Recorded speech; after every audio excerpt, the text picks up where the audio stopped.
the idea of it being able to hit, I think, is maybe a lock-on feature that we don't know but it probably locks onto the target in some way, so it's inescapable. That's what I think is probably the case here. But I see what you're saying though, where okay, well, maybe it's done in a different way through like because my idea was this, all right? If you are like a speedster, let's say you can like dodge it. Let's say if you're Kizaru, like you can avoid the shit. Like it should be no problem. Anyone can see the arrows. The arrows are clearly visible. They're right there. So how is this power threatening if you can see the arrows and you know what's happening beforehand? Well, the idea is okay. Well, actually, because they're unavoidable, like no matter what, somehow, some way, they're gonna just whenever she attacks, she'll always reach her destination. Almost like remember that one power from Fishman Island, Founder Decken. It could be something like that. Where it's like it locks on through the arrow, so no matter what, yeah, it's inevitable on some Thanos shit. And then whenever she kicks, she's always going to kick in your purview. She will always hit you. Until we see like a non-bounded to the like chained up target, I feel like that's hard to say because Loki's just tied up. You can't really say for sure it can lock onto something. Because Loki's like he can't move anyway. So but now mind you, target.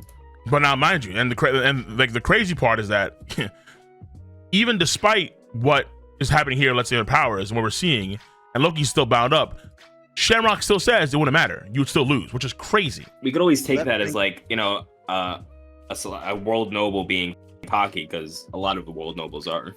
Right. Yeah, true. That brings something to my attention. Like they look down on others, no matter what. Because if they're out here, that could be just talk. Because if they're out here trying to get Loki, who's to say there isn't other God Knights out here, or among the seas, trying to recruit other people into the God Knights as well? Right, but like, what's the standard though? Right? What's the standard? Like, how good your SAT scores gotta be to join the Holy Knights? He has a special bounty on them too. So maybe let's say in the past, Gunko was kind of similar, where Gunko in some sort of nation was deemed as like some sort of force of nature, and then she got recruited by Stabs, and when she got the chance, she said, "Yeah, but she was strong as fuck." The weirdest thing about the arrows to me that was like making me like laugh, I asked the question in the Discord. I was like, what do y'all think the arrows material is made out of? Like, I don't know.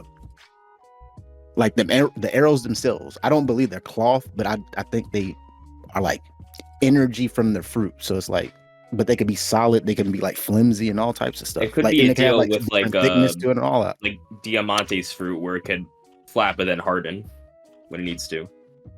Because it could potentially, like how she wrapped it around her legs and stuff, it could potentially be some hard kind of armor, like some crazy defense for all we know. I'm not too sure because like we just saw it could be more of like an energy thing, like an intangible arrow, some like almost like a law room thing where it's like energy, because at first it was her clothes that became the arrow, but now we're seeing actually because she just had that out of a fire. Like we see literal fire, like a literal piece of it comes out of the black fire, and then it targets him. And also, I'm like, where did the fire come from? So it looks like she may have gotten her powers from Emu too. Personally, it looks like a paper material to me. If you look at the arrows that are in the animals, they're stuck in the animals, and then on top of that, there's some arrows that like when they're stuck, or the one that's like hanging the wolf, it's like the arrows cut off from itself, and it's like another piece and then another piece cut off from itself. Right, like the arrow kind of feels like it's almost like the arrow becomes like a spear, and it's just stuck inside of the wolf, and it's stuck inside the snake, and it's stuck inside the bear. So that's the way it looks like. Whereas, but then a lot of the arrows she has, it's almost like roadways. Like I think it's more like she can morph the arrows like how she sees fit. That's what I think so too. For it to look. Yeah. So Cole, quick question. With the God Knight situation, do you think Blackbeard might make a play to become a God Knight? No. I don't think so, because I think he wants to have his country be a world government country. So I think he's gonna try and be part of government. We know what Blackbeard wants since I get what he's saying. He might do that. It's what Van Augur and Katarina Devon said. He wants the world. He wants the world. He doesn't need to be a holy knight working for an emu who's already the king of it. All right, look, let me ask him real quick. What are the chances of Blackbeard coming to Elbaf? Low. Low. Low. Low. I think we're setting up a God Valley 2.0 here on Elbaf. We have Ooh. Shamrock here, who's like, I'm pretty sure he's about to contact Mary Joyce. I think he's about to contact all of the all the Holy Knights in to Elbaf, and I think Blackbeard's gonna pull up. We have the Straw Hats there. We're about to get, like, for example, the Straw Hats are the equivalent of Roger being there. We got Blackbeard with the Zebek. We got the Holy Knights there. Then we're gonna have the Marines pull up too, with like, because you know Blackbeard's gonna be. Tis not bad. Tis not bad. Colby's probably gonna be like, oh, we gotta go after Blackbeard because of Garp. And support Luffy. And we're gonna have exactly, wink. Yeah. So we're gonna have like a full on like Holy Knights, Marines, and then the next generation Roger and Rocks all coming together on Elbaf. So Ragnarok is essentially God Valley 2.0 done on Elbaf, and so you're gonna have Shamrock be the new Garling in God Valley, and they're gonna have the other Holy Knights. So, okay, I actually like this idea a lot. That's actually a pretty dope way of looking at things, because that would mean that other forces come in, let's say in a similar way. So you have, let's say they get word, because the Rev, I think it's gonna be the Rev now, because after the end of the chapter when they say the Holy Knights are mobilizing, if that's the case, then Dragon should make his move, because that's what he said. When they mobilize, then that's when I refight for the Rogue again. So you have the Rev pull up. So let's say it's the Rev. Maybe Luffy's forces come in there too. Let's say they find out. Let's say they get word, and so you have Luffy's all his forces. So Octavio's still alive, likely, obviously. You have Cavendish. You have all these guys. They pull up in mass. I don't know how we get Erosion there, but maybe Erosion's gonna be a factor in some way. And then you have, okay, so you can also, maybe not Blackbeard, but maybe you have him come in there because he sees the opportunity to take advantage of someone's powers or some shit like that. And then you have a situation where you have a God Valley, you have 3 or 4 factions involved in Elbaf that are all fighting each other in the Warland, which makes sense in terms of war. But hold on, this sounds like a final war in some sense, but like maybe not a final war, but like a mini final war. It's a before the final war. The final war will be world government directly itself in Marie Joie. But at the same time, it feels like, okay, isn't it too early? But the whole, isn't it? I feel like it's too early. For the Holy Knights to be defeated in this. Well, you could also say like it was too early for the 5 elders to be the main antagonists of Egghead, but it still happened. I mean, this is different. But yeah, but I say because their job was to run away, right? Like they had to run away from Elbaf. I mean, from Egghead Island to escape with Vegapunk. They had they had to do a what do you call it? Escort. They had to do an escort mission to defend Vegapunk. That's different than, let's say, we have to beat Holy Knights in combat throughout the entire Elbaf. The thing is, though, I'm not saying like the Holy Knights to be defeated. They could just be involved in this war. I think the real threat might be Blackbeard himself when he comes. The real takedown. We got to take this guy down next. Just like Rox was the only. I mean, the Holy Knights weren't defeated on God Valley. Only Rox was.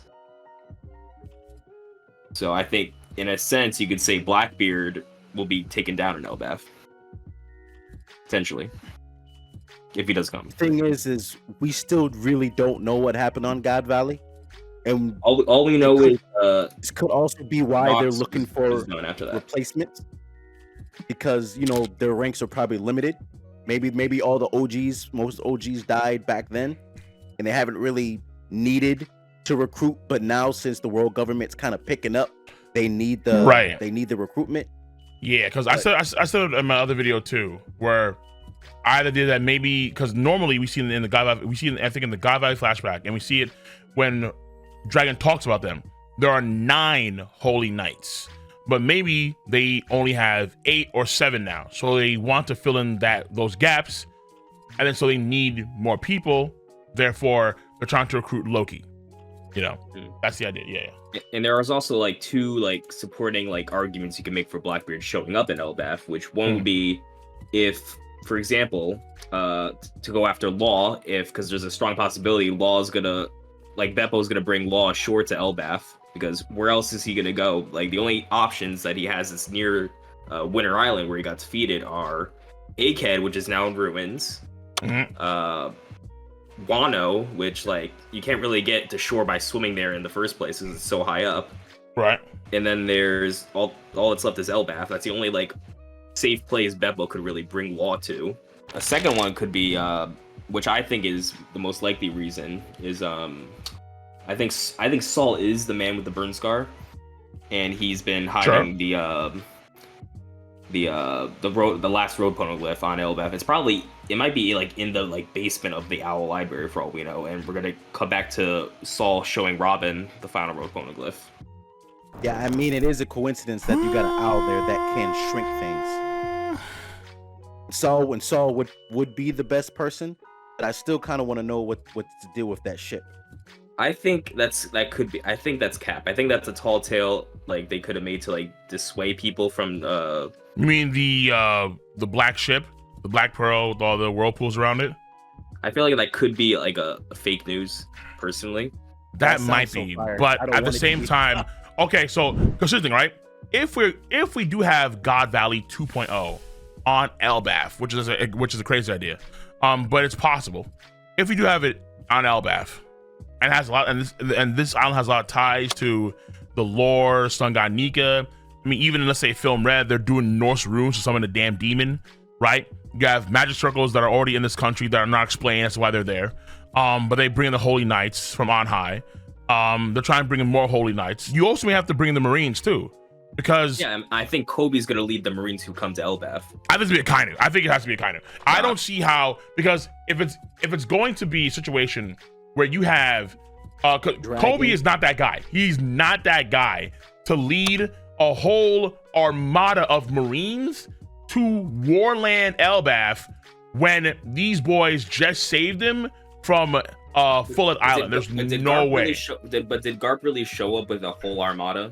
There were other Marine ships already there. Remember that? Like, they had a whole encirclement of Marine ships around God Valley to kind of cut it off. But then the Rock Pirates, they broke through that whole encirclement, and then Garp fought up later on. But there were still like ships that are already there, like guarding it, to cut it off from like the rest of the world. But Kobe is sword anyway, so I feel like that it could be just sword members who go to Elbaf. That's not enough. Like, I'm not saying it's enough, but like the Giants, so it's the strongest nation in the world, as far as, at least in the New World, as far as we know. They're the number one strongest nation in the world. Then you have an Emperor of the Sea that's there, which is, I think, known by now, where Luffy is on Elbaf. So folks should know, so they should have intel that's already confirmed that. And then also, Elbaf is the home area of another Emperor's friend, Shanks. So to me, it's like there's too many variables on the part of the world government to say, we're just going to send 9 dudes. Like, no. Now when you have to deal with the Emperor's crew and then the strongest nation on the planet, makes no sense. It makes no sense to just send Kobe and a few good ships. No. Hell no. Yeah, but I don't think I think the Holy Knights aren't gonna like let like Akainu and like the actual like Marines come to Elbaf. They wanted to handle this on their own, I feel like. The problem though is that if word gets out that this is happening, and it probably will, and now you have other forces that are antagonistic towards the world government pulling up as well. So you could have Dragon and his forces pull up, and then you have also, let's say, the Stride Grand Fleet pull up. And that should probably coincide, let's say, Luffy meeting with Vivi and Sabo, because they have to have a meeting at some point, according to Sabo. Then you have the Giants' own military, which is world renowned for their strength. One ship of the Giants, one ship, caused that much damage on Egghead Island. Like, they were handling a Buster Call. They were rolling through it. It was like random Giants were handling a Buster Call with ease. So I just don't see how. I don't see how 9 Holy Knights is enough. I just don't see it. I think they got to the Kainu. Maybe they send the Kainu and Fujitora, and then we can talk. See you. Bye bye.